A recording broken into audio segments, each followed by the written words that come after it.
Praise the lord. ప్రభు అయిన యేసుక్రీస్తు నామంలో మీ అందరికీ కూడా ఈ ఉదయకాలమందు శుభములు. మీరందరూ కూడా బాగున్నారా? అందరూ కూడా వారంలో 2-3 సార్లు షార్ట్ మెసేజ్ మీరు ఎక్కువసేపు వినలేరని 15 నిమిషాలు 20 నిమిషాలు గంట వర్తమానాన్ని ఒక 15 నిమిషాలు పంపిస్తున్నాం. అందరూ చూడండి, వినండి, అందరికీ షేర్ చేయండి. ఎంతో ప్రయాసతో ప్రతి ఉదయకాలమందు మీకు ఈ ఉదయకాల ప్రార్థన పంపిస్తున్నాం, అలాగే షార్ట్ మెసేజ్లు పంపిస్తున్నాం. కనుక ఎంతో ప్రయాసతో ఎంతో ఖర్చుతో కూడి ఈ పరిచర్యను కొనసాగిస్తుండగా మీరందరూ కూడా వినవలసిందిగా, అందరికీ ఫార్వర్డ్ చేయవలసిందిగా, మీ యొక్క అభిప్రాయాన్ని మెసేజ్ రూపంలో తెలియచేయవలసిన విధంగా లైక్ కూడా తెలియచేయవలసిందిగా ప్రభు పేరట మీకు మరొక్కసారి జ్ఞాపకం చేస్తున్నాను. ఈ ఉదయకాలమందు మనము అనుదినము కూడా ప్రార్థిస్తూ ఉండాలి. ఎందుకు అనుదినము ప్రార్థిస్తూ ఉండాలి అంటే, సాతానుడు ఎప్పుడూ కూడా మన మీద ఏదో ఒక రకమైన పోరాటం చేస్తూనే ఉంటాడు. మన కుటుంబాన్ని, మన బిడ్డలను టార్గెట్ చేసుకొని వాడు ఎప్పుడూ కూడా ఏదో ఒక పోరాటం చేస్తూనే ఉంటాడు. కనుక మనం ప్రార్థనలు ఎప్పుడూ కూడా అలసిపోకూడదు.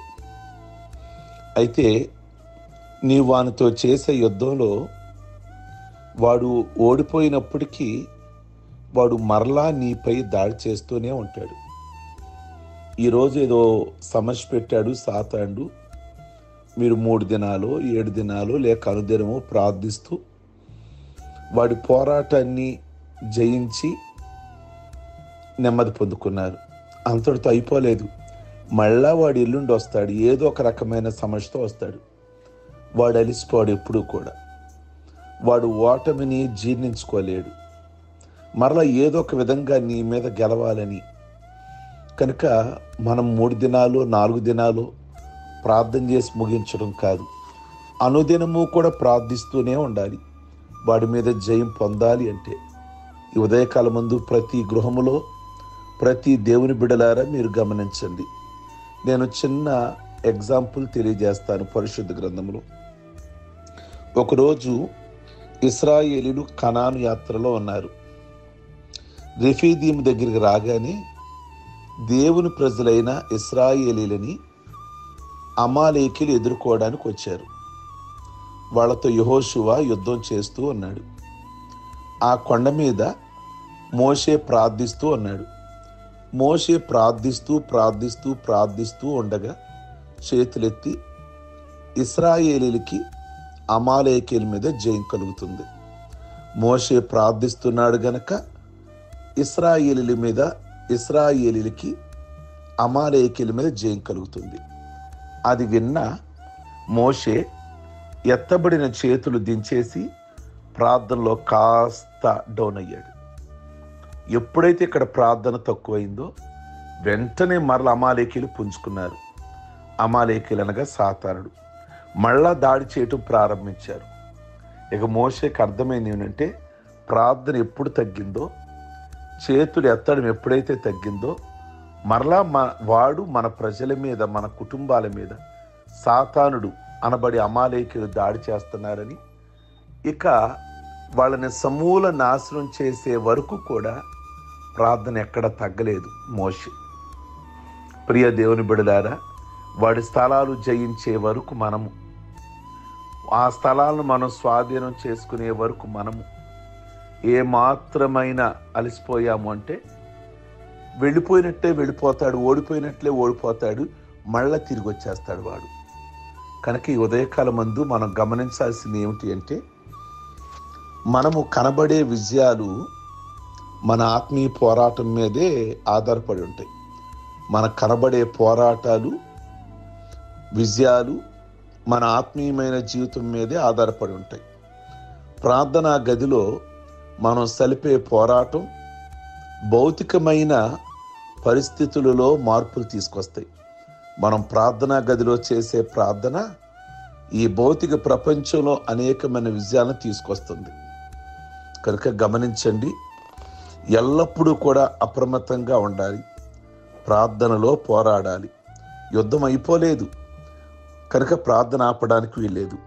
తుది శ్వాస వరకు యుద్ధం కొనసాగుతూనే ఉంటుంది, మనకి సాతానికి. కనుక ఈరోజు ప్రార్థన చేసి ముగిస్తానంటే కుదరదు. కనుక వాడి దాడిని ఎదుర్కోవాలి అంటే నీ పిల్లల మీద వాడు చేసే యుద్ధాలు, నీ యజమాని మీద వాడు చేసే యుద్ధాలు, నీ కుటుంబ పరిస్థితి మీద, ఆర్థిక ఇబ్బందుల మీద సాతాను చేసే యుద్ధాలు. కనుక వాడిని ఎదుర్కోవాలంటే ఎప్పుడు ప్రార్థిస్తూనే ఉండాలి. ప్రార్థనలు అలిసిపోమాకండి. అందరూ కూడా ఈ మాటలు విన్న మీరు వాడిని ఎదుర్కోవడానికి, వాడి స్థలాలు కూడా మీ స్వాధీనం చేసుకోవడానికి ప్రార్థన చేద్దాం. సర్వశక్తి కలిగిన తండ్రి, ఈ ఉదయకాలమందు ప్రార్థనా గదిలో మేము చేసే ప్రార్థనలు బయటి ప్రపంచంలో అద్భుతాలను, ఆశీర్వాదాలను మేము చూడగలుగుతాం. ప్రార్థనలో మేము ఎప్పుడూ కూడా అలసిపోకుండా, ఇంతకాలమే ప్రార్థన, ఇన్ని రోజులే ప్రార్థన అని కాకుండా ఎప్పుడూ ప్రార్థిస్తూనే ఉండాలి అని మీరు చెప్పారు. విసుకక ప్రార్థించాలి అన్నారు. కనుక మేము ఎప్పుడైతే ప్రార్థనలో తగ్గుతామో మరలా అమాలేకులు పుంజుకుంటున్నారు, సాతాను పుంజుకుంటున్నాడు. కనుక వాడి మీద మాకు జయం కావాలి అంటే ఎల్లప్పుడూ కూడా మీ సన్నిధిలో ప్రార్థిస్తూ ఉండాలి అని మీ యొక్క వాక్యం ద్వారా మాకు ఈ ఉదయకాలం తెలియజేస్తున్నందుకై వందనాలు. ప్రతి ఒక్కరూ అలాంటి ప్రార్థనాత్మతో నింపమని ప్రార్థిస్తున్నాం. ఆ ప్రార్థన ద్వారా మేము అనేకమైన సమస్యలను, కుటుంబంలో ఎదురవుతున్న సమస్యలు, అవి ఆర్థిక ఇబ్బందులు కలగజేస్తున్నాడు సాతానుడు, బలహీనతలు కలగజేస్తున్నాడు, బిడలు మాట వినకుండా చేస్తున్నాడు. అయ్యా మరి కుటుంబాలలో తొందరలు, ఆటంకాలు కలగచేస్తున్నాడు, నెమ్మది లేకుండా చేస్తున్నాడు. కనుక వాటన్నిటికీ పరిష్కారం ప్రార్థనే అని మీ వాక్యం సెలవిస్తుంది. కనుక అట్టి ప్రార్థన ఆత్మను, అట్టి ప్రార్థనను ఆయుధముగా మార్చుకొని వాడి మీద మేము పోరాటం చేయడానికి కృప దయచేయమని ప్రార్థిస్తున్నాం. ఈ ఉదయకాలమందు ఈ ప్రార్థనలో ఏకీభవించుచున్న ప్రతి కుటుంబాన్ని, అయ్యా ఇప్పుడు మోకరించి ప్రార్థన ఉన్న ప్రతి ఫ్యామిలీని, ప్రతి బిడ్డను దీవించి, వారి వ్యాపారాలు దీవించి, వారి చేతి పనులు దీవించి, వారి ఉద్యోగాలు దీవించి, వారి వాహనాల ద్వారా వారికి మంచి పోషణ దయచేయమని ప్రార్థిస్తున్నాము.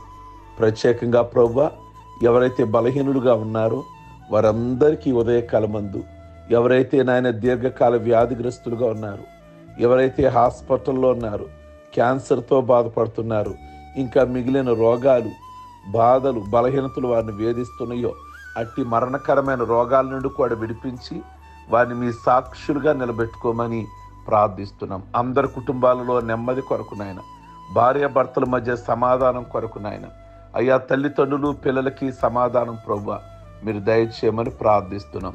కోర్టు సమస్యలతో, అది ఏ విధమైన కోర్టు సమస్యతో బాధపడుతున్నారు ఆ విషయంలో కూడా మీ బిడ్డల పక్షమున మీరు మేలు చేయమని ప్రార్థన చేస్తున్నాం.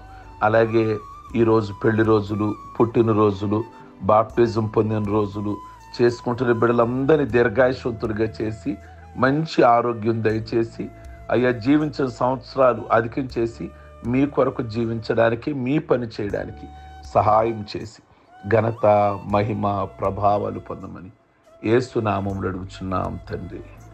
ఆమేన్. అందరికీ వందనాలు. God bless you.